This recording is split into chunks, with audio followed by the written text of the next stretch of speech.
Next வந்து best film in Malayalam உள்ளுலுக்கு. உள்ளுலுக்கு வந்துட்டு நான் பார்த்தது கிடையாது. நானும் ஆனால் ஊர்வஷியோட ஒரு சில சீன், அவங்களோட சீன்ஸ்லாம் பார்த்துருக்கேன். சூப்பராக இருக்கும். அவங்க இந்த படம் இல்லை, அவங்க வந்துட்டு அவங்களே சொல்லியிருக்காங்க, நான் வந்துட்டு இன்னும் நிறைய படம்லாம் நடிச்சிருக்கேன், அதுக்கெல்லாம் எனக்கு கொடுக்காம இதுக்கு கொடுத்துருக்காங்க அப்படின்னு. அவங்களே வந்துட்டு this is one of my decent works, இதுக்கெல்லாம் போய் கொடுத்துருக்கீங்களாப்பா அப்படின்ற மாதிரி அவங்களே வந்துட்டு சொல்கிறாங்க. சூரரை போட்டில் நடிச்சிருப்பாங்க. அந்த ஒரு டயலாக் வரும், அதை ஃபோன் பண்ணி தம்பி கஷ்டப்பட்டு எல்லாரும் பண்ணியிருக்காங்கப்பா, ஜெயிச்சிருமாரா அப்படின்ற அந்த டைலாக் எவன் போனாலும் ஜெயிச்சிருமாரா அப்படின்ற ஊரே உனக்காக வேண்டுறோம் சாமி, ஜெயிச்சிருடா, உன்னை நம்பி இருக்கோம்டா, ஜெயிச்சிருடா. என்னடா அந்த டயலாக் வந்துட்டு அவங்க சொன்னதுக்கு அப்புறம் தான் ஐகானிக் ஆச்சு. அப்போ அந்த டயலாக் அவங்க சொல்லினதுக்கு அப்புறமா அவ்வளோ ஐகானிக் ஆகுதுன்னா அவங்க பெர்ஃபார்மன்ஸ் அவ்வளோ ஸ்ட்ராங் ஆகும். இந்த லாஸ்ட்ல அந்த ஃப்ளைட் வெட்டி இறங்கும் போது அவங்க அழுதுட்டே வருவாங்க, வந்துட்டு ஒரு மாதிரி அதெல்லாம் வந்துட்டு ஒரு மாதிரி சூப்பரா இருக்கும். அவன் பறக்க போகிறான் என்று பேச்சு சொல்கிறாள், தன்னை போல் பிறரையும் பறக்க வைக்கும் வரை அவன் வாய மாட்டான். இதுக்கு கொடுத்துருக்காங்க. மேபி அதில் அவங்க பெர்ஃபார்மன்ஸ் நல்லா இருந்திருக்கும்னு நினைக்கிறேன். நான் பார்த்தது கிடையாது. ஸோ பெஸ்ட் டைரக்ஷன் இந்த கேரளா ஸ்டோரி. கேரளா ஸ்டோரியா? கேரளா ஸ்டோரி டைரக்ஷனா? Best direction. என்ன மாதிரி நிறைய பொண்ணுங்க வீட்டை விட்டு ஓடி வந்து இந்த பாலைவனத்துக்குள்ள புதைஞ்சிருக்காங்க. ஒரு பொய்யை நீ வந்துட்டு ரொம்ப ஸ்ட்ராங்கா ஒரு குரூப்பா சேர்ந்து சொன்னேன்னா ஒண்ணுமே கிடையாது. இப்போ நான் உட்காந்துருக்கேன், நான் இன்னும் ஒரு 2-3 பேர் சேர்ந்து வந்துட்டு ஒரு பகவந்த் கேசரி நல்ல படம் நாங்கள் சொன்னோம்னு வச்சுக்கோங்க. நாங்கள் சொல்றோம் பகவந்த் கேசரி அந்த ஷார்ட் வரும், அப்படியே பறக்கும், அந்த லாரி பறக்கும், மாஸ் அப்படின்றோம். நீ வந்துட்டு கன்வின்ஸ் ஆயிடுவேன். அந்த மாதிரி தான் இந்த கேரளா ஸ்டோரியில வந்துட்டு ஒரு இது வரும், லைக் எப்படின்னா ஹாஃப் ட்ரூத்.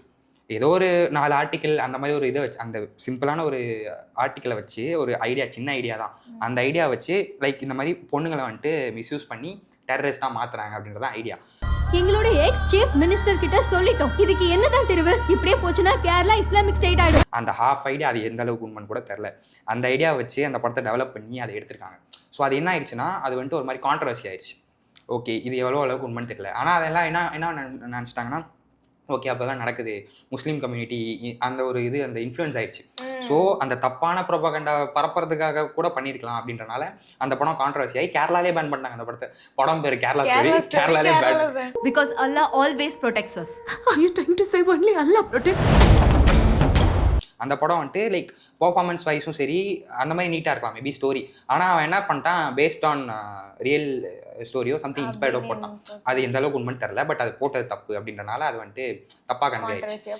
பட் டைரக்ஷனும் எனக்கு தெரிஞ்ச டிசர்வ்டு இல்லை. நிறைய படம் வந்துருக்கு. பெஸ்ட் டைரக்ஷனுக்கு ஹாய் நானாக கொடுக்கலாம், இல்லை இன்னும் வேற என்ன படம் வந்துச்சு, நிறைய படம் வந்துச்சு அந்த டைமில். இவனுக்கு எப்படி செலக்ட் பண்ணுறாங்க, கண்ணை மூடிட்டு செலக்ட் பண்ணுறாங்களா, இல்லை வந்துட்டு எதுவும் சரக்கு போட்டு பண்ணுறாங்களா என்னன்னு தெரியல. Best action direction ஹனுமானா?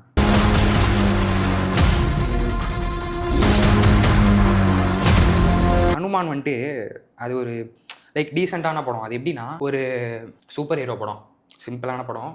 ஆனால் அதில் எனக்கு தெரிஞ்சு அதுக்கு மின்னல் முரளியே சூப்பராக இருக்கும். மின்னல் முரளி பார்த்துருக்கியா? சூப்பராக இருக்கும். சூப்பர் ஹீரோ படம். மாவீரனே சூப்பராக இருக்கும் தமிழில்.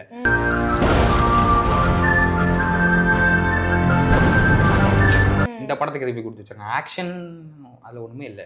அந்த டைமில் அனிமல் வந்துச்சு, ஆக்ஷன் அது கொடுத்துருக்கலாம். ஜவானில் கூட ஓரளவுக்கு ஆக்ஷன் நல்லா இருக்கும். ஆக்டிங்லாம் இல்லை, ஸ்டோரியும் இல்லை, ஆக்ஷன் நல்லா இருக்கும்.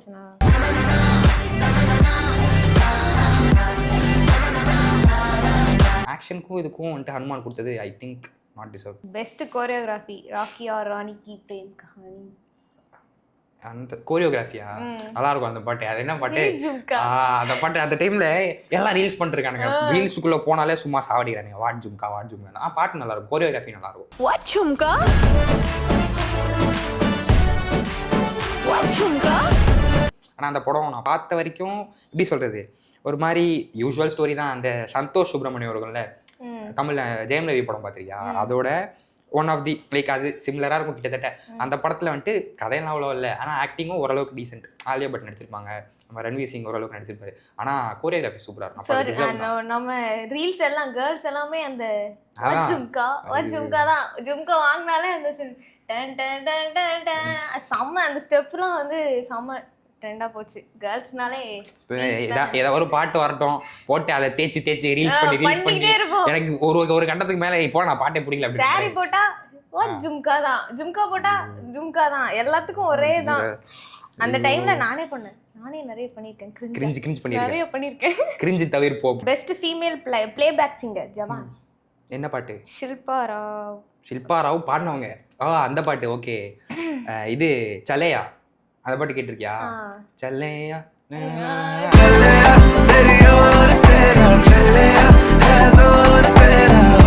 அந்த பாட்டு சூப்பரா இருக்கும். ஹயோடா தமிழ் எனக்கு வந்துட்டு எப்படின்னா, ஹயோடா வந்துட்டு அனிருத்காக பிடிக்கும்.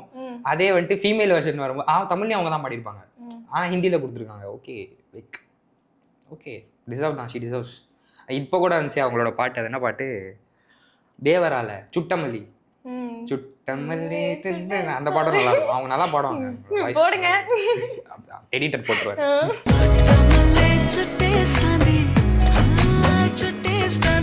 பெஸ்ட் சினிமாட்டோகிராஃபி த கேரளா ஸ்டோரி. மறுபடியுமா? இது என்ன இது? வந்துட்டு காசு கொடுத்துட்டு முன்னாடி போவோம், கொஞ்ச நேரம் கழிச்சு திருப்பி மறந்துடுவேன்ட்டு, ஐயா காசு என்னங்க நீங்க எத்தனை வாட்டிக்கே பண்றது, உங்ககிட்ட எத்தனை வாட்டி தான் நான் சொல்லுவேன். நடந்திருக்கு எனக்கு அந்த மாதிரி இருக்குது. முன்னாடி இப்போதான் பார்த்துட்டு இருந்தேன் திருப்பி சினிமோட்டோகிராஃபியுமே. I think cinematography goat life பார்த்துருக்கியா? ஆடு ஜீவிதம் செதுக்கி இருப்பான். ஒரு எந்த ஆஸ்பெக்ட்லையும் நீ குறைய சொல்ல முடியாது அந்த படத்தை. எப்படின்னா சினிமோட ஒரு ஷார்ட் வரும் அந்த படத்தில், தூரமாக வந்துட்டு அந்த பாலைவனம் காமிச்சிருப்பான் சவுதி அரேபியாவில்.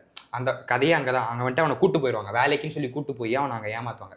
லைக் வேலை வாங்க வைப்பாங்க, இந்த ஒட்டகத்துக்கு இது பண்ணுறது, பால் கறக்கிறது, இந்த மாதிரி அங்கே போட்டு அவனை ரொம்ப ஒரு மாதிரி அதை பார்த்து அவனுக்கு இப்படிலாம் பண்ணுறாங்களா, வெளிநாட்டுக்கெல்லாம் வேலைக்கே போகக்கூடாதுப்பா அப்படின்ற மாதிரி ஒரு ஃபீல் கொண்டு வந்துடும். இந்த வடிவேல் காமெடி கூட வருமே, துபாயில் இருந்தேன், துபாயில் எங்கே குறுக்கு சந்து துபாய், அந்த மாதிரி இவன் வந்துட்டு சும்மா சீன் போடுவாங்க.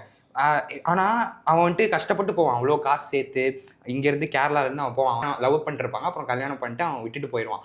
அவ்வளோ இமோஷன்ஸோடு அவன் அங்கே சம்பாதிக்கலாம் அப்படின்ட்டு போவான். பார்த்தா அவனை வேலை வாங்கி அவனை ஒரு மாதிரி அடிமை மாதிரி ட்ரீட் பண்ணியிருப்பாங்க. அதில் ஒரு ஷார்ட் வரும், அந்த கண் இருக்கும் தெரியுமா, ஒட்டகத்தோட கண்ணு, அந்த கண்ணில் அப்படியே வெளியே எடுப்பாங்க. வெளியே எடுக்கும்போது இவனோட கண்ணுக்கு அது மேட்ச் கட் ஆகும். மேட்ச் கட் யூஸ் பண்ணியிருப்பான். சினிமோட்டோகிராஃபிலாம் அப்பா அந்த மாதிரி இருக்கும். தூரத்தில் ஒரு வைடு ஷாட்டு, அவர் நடந்து போயிட்டு இருப்பாருங்க, இப்படி காமிப்பான் அந்த வெயில். நீ ஒரு படம் பார்க்குற, ஆனால் உனக்கு அந்த படம் ஃபீல் ஆகணும் அப்படின்னா சினிமோட்டோகிராஃபி தான் அதுக்கு, விஷுவல் தான் உனக்கு. அந்த விஷுவலை பார்த்து தான் நீ அந்த ஃபீல் உனக்கு வரும். இந்த படம் நான் பார்க்குறேன், ஏசியில் தான் பார்க்குறேன், தேட்டரு ஏசி ஜில்லுன்னு இப்போ ஏறுது, ஆனால் அந்த படம் பார்க்கும்போது எனக்கு இல்லை ஒரு மாதிரி அந்த ஹீட், அந்த அங்கே காமிக்கிற அந்த ஹீட் எனக்கு ஃபீல் ஆகுது. அவ்வளோ கஷ்டப்படுறான். அந்த தண்ணி, ஒரு வாய் தண்ணி அவனுக்கு கிடைக்காது தெரியுமா, ஒரு கட்டத்துக்கு மேலே தண்ணிக்காக இப்படி போவான், நம்பி போய் கீழே விழுந்து இப்படி உள்ளியாக இருக்கும். அவன் பிருத்திவிராஜெல்லாம் எவ்வளோ பெரிய ஆக்டர் தெரியுமா, ஒரு மாதிரி டிரான்ஸ்ஃபார்ம் பண்ணியிருப்பார் பாடியை. இங்கெல்லாம் சட்டை போட்டிருக்க மாட்டார், இங்கெல்லாம் ஃபுல்லாக ஒரு மாதிரி ரிப்பு தெரியும் அப்படியே உள்ள. ஒரு 100 நாள் சாப்பிடாம காஞ்சிருந்தா எப்படி போயிருமா, அந்த மாதிரி சாகிற நிலைமை. அங்கே போய் அந்த தண்ணியை திறந்து தண்ணியை குடிச்சிட்டு இப்படி பார்ப்பாரு, பிஜிஎம் பின்னாடி ஓடும், மேயார் ரஹ்மான் உட்காந்து நெருப்பில் வாசிச்சுட்டு இருப்பாரு. அதில் ஒரு தீம் கூட வருமே, த பிலோவ்டு தீம்னு சொல்லிட்டு வரும்.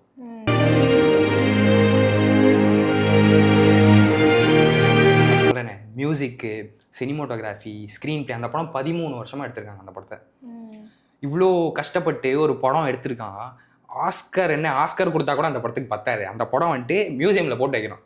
கோட் லைஃப், ஆடு ஜீவிதம் அப்படின்னு மியூசியமில் போட்டு வைக்கணும். இந்த எந்திரனில் லாஸ்ட்டில் ஒரு தலை மட்டும் அந்த மாதிரி இதை வந்துட்டு தனியாக வைக்கணும்.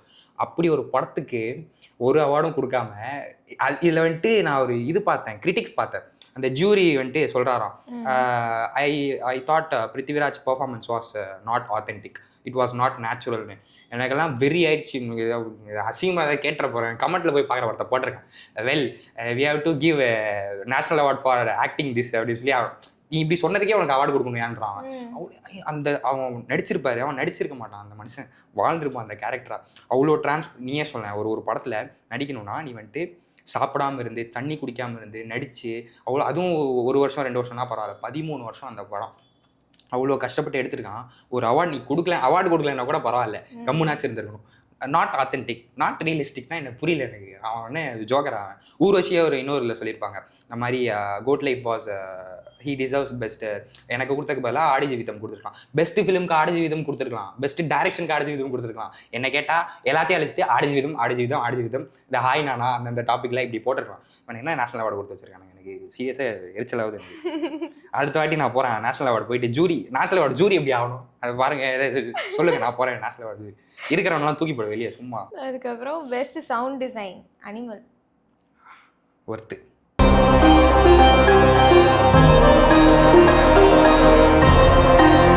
ஏன்னா அது வந்துட்டு சவுண்ட்ஸ் தான் ரொம்ப முக்கியம். இப்போ சொன்னல சினிமோட்டோகிராஃபி எவ்வளோ முக்கியம் ஆடு ஜீவிதம், அதே மாதிரி அனிமலில் மியூசிக் முக்கியம். ஐ மீன் சாரி இதுக்கு முக்கியம். லைக் ஒரு ஃபீல் கன்வே ஆகணும்னா மியூசிக் ரொம்ப முக்கியம், சவுண்ட்ஸ் ரொம்ப முக்கியம். அந்த படத்தில் ஒரு ஷாட் வரும், லைக் எப்படின்னா ஒரு விஷயம் நீ சொல்கிற ஆனால் அதை சொல்லாமல் விஷுவலாக காட்டணும். விஷுவலோடு காட்டும் போது அந்த சவுண்டும் கேட்டுச்சுன்னா உனக்கு இன்னும் இம்பாக்ட்ஃபுல்லாக இருக்கும். அவன் வந்துட்டு சொல்லுவான், ஏய் சின்ன பையன், அவன் ஸ்கூலுக்கு போயிருப்பான், காலேஜ் போயிருப்பான். அவங்க அக்கா வந்துட்டு காலேஜ் படிப்பான், இவன் ஸ்கூல் படிப்பான். அவங்க அக்கா வந்துட்டு கிண்டல் பண்ணுவாங்க பசங்க, இவன் வந்துட்டு மிரட்ட போவான். போயிட்டு இந்த மாதிரி சொல்லுவான், யாரா எங்கள் அக்காவை கிண்டல் பண்ணதே அப்படின்னு கேட்பான். உடனே அவன் வந்துட்டு சொல்லுவாங்க, நீ வந்துட்டு நீ யாரா சின்ன பையன், நீ வந்துட்டு எங்கேயா பேசுகிற அப்படின்னு அவனை வந்துட்டு இது மட்டம் தட்டி பேசுவாங்க. இவனுக்கு ஒரு மாதிரி காண்டாயிரும், போவான். எங்கே போகிறான் கோச்சிட்டு எங்கேயோ போகிறானே அப்படின்ற மாதிரி இருக்கும். டப்புன்னு வந்துட்டு வருவான், டிக் டிக் டிக் அந்த ஃபுட் ஸ்டெப்ஸ் வரும்ல, அந்த சவுண்ட் வரும். உனக்கு ஒரு மாதிரி சூப்பராக இருக்கும். Foot step tick tick tick நடந்து வருவான், ஸ்பீடாக அந்த காரிடாரில் நடந்து வருவான். கை ஷாட் காமிப்பான், இப்படி காமிப்பான். அந்த கன்று வந்துட்டு இப்படி வரும், அந்த கன்னை காமிப்பான். அடுத்து அப்படியே பிஜிஎம் வரும்.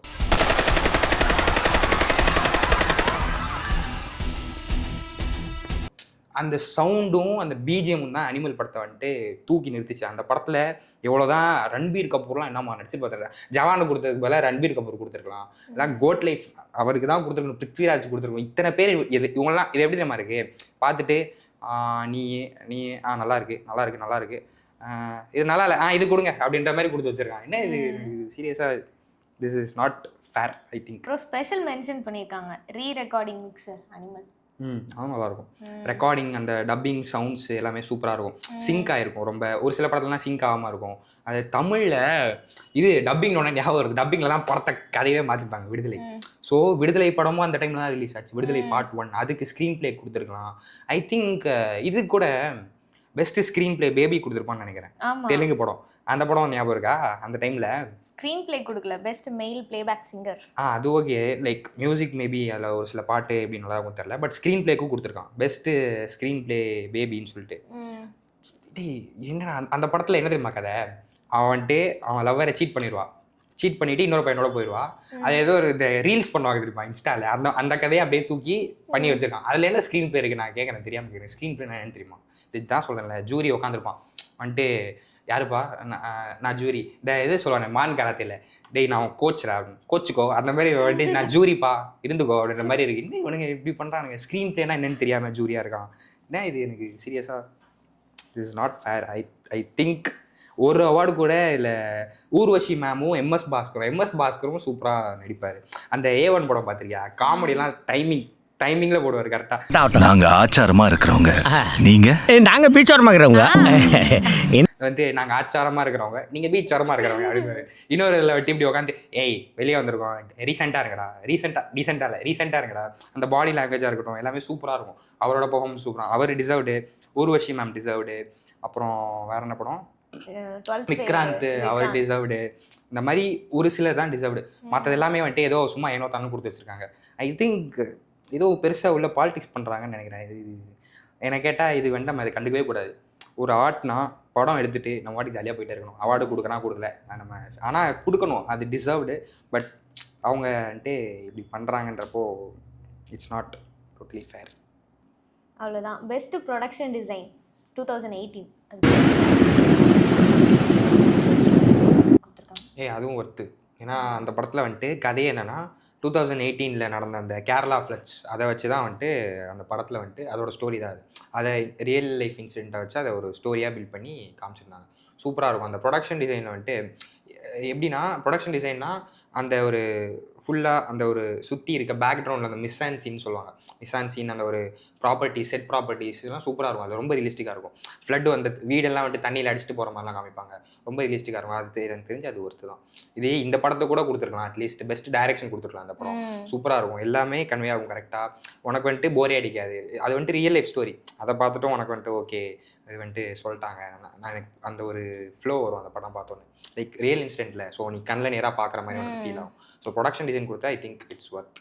அவார்ட்ஸ்லேயே மோஸ்ட் ஆஃப் த ஃபிலிம்ஸ் நான் டிசர்வ்ட் அந்த மாதிரி தான். அதான் சொல்லுவேன். அது எப்படின்னா பார்த்திபன் சொல்லுவார் தெரியுமா, அந்த பொண்ணை தூக்கி வண்டியில் ஏற்று, அந்த அவன் மேலே போய் வண்டி ஏற்று, அந்த மாதிரி தான். அந்த 3 படத்தை தூக்கி வண்டியில் ஏற்றுப்பா, அந்த நான் டிசர்வ் பண்ணுறதுலாம் வண்டி ஏற்று, அந்த மாதிரி தான். பகவந்த் கேசரிக்கெலாம் கொடுத்து வச்சிருக்கான், ஜவானு கொடுத்து வச்சிருக்கான்.